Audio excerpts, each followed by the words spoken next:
सत्य परिस्थितीचा सविस्तर आढावा। वसई विरारमधून एक मन हेलवून टाकणारी घटना समोर आली आहे। नायगावहून मुंबईच्या दिशेने उपचारासाठी निघालेल्या 1.5 वर्षाच्या चिमुकल्याचा वाहतूक कोंडीत अडकल्यामुळे दुर्दैवी मृत्यू झालाय। या घटनेमुळे प्रशासनाच्या ढिसाळ कारभारावर संताप व्यक्त केला जातोय। मिळालेल्या माहितीनुसार नायगाव येथील चिंचोटीमधील गॅलेक्सी हॉस्पिटलमध्ये निष्पाप मुलावर उपचार सुरू होते, मात्र डॉक्टरांनी त्याला पुढील उपचारासाठी मुंबईला घेऊन जाण्याचा सल्ला दिला होता। त्यानुसार कुटुंबीय रुग्णवाहिकेतून मुंबईकडे निघाले, मात्र वाटेतच ते भीषण वाहतुकीत कोंडीत अडकले। रुग्णालयात वेळेवर पोहोचता न आल्याने त्या चिमुकल्याने रस्त्यातच प्राण गमावले। या घटनेनंतर स्थानिक नागरिकांकडून संताप व्यक्त होत असून वाहतूक व्यवस्थेतील त्रुटींवरून प्रश्नचिन्ह निर्माण झाले।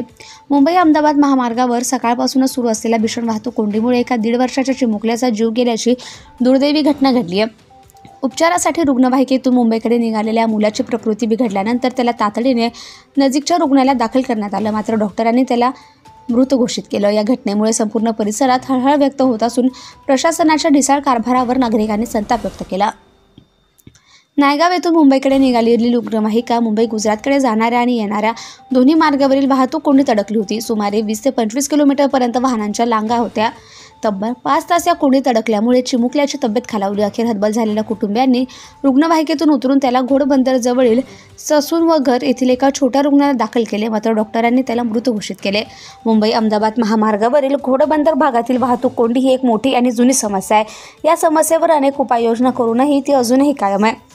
त्यामुळे या दुर्दैवी घटनेला जबाबदार कोण असा संतप्त सवाल नागरिक विचारतायत।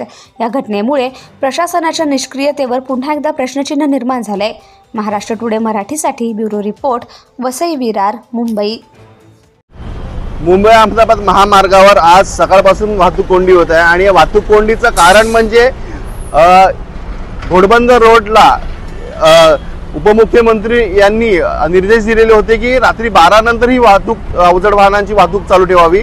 मुळात म्हणजे हे नियोजन करण्यामध्ये ट्रॅफिक डिपार्टमेंट सबसेल फेल गेलेलं आहे, कारण त्यांनी वर्सोवा ब्रिज इथे पूर्ण वाहतूक थांबवून ही वाहतूक कोंडी करण्याचा अट्टास धरला असं समजामध्ये येते। ही वाहतूक कोंडीमध्ये एक 1.5 ते 2 वर्षाचा मुलगा आज मृत्युमुखी पावला आहे, कारण तो गॅलेक्सी हॉस्पिटल वसई इथून मुंबईला उपचारासाठी जात होता आणि वेळेवर हॉस्पिटलमध्ये न पोहोचल्याने 3 ते 4 तास हा वाहतूक कोंडीमध्ये अडकल्याने ससूनवघर गावात इथे डॉक्टरकडे तपासण्यात आल्यानंतर हा हालचाल न करण्यास समजले आणि हा मृत्युमुखी पावला असं प्राधान्य दिसलेलं। आणि ह्या वाहतूक कोंडीचा फायदा एक 1.5 ते 2 वर्षाचा मुलगा आज मृत्युमुखी पावलाय आणि असंच जर घडत झालं तर 100% ह्या वाहतूक कोंडीचा सामना हा मृत्यूशीच करावा लागणार आहे ग्रामस्थांना। Subscribe now and press the bell icon. Never miss an update.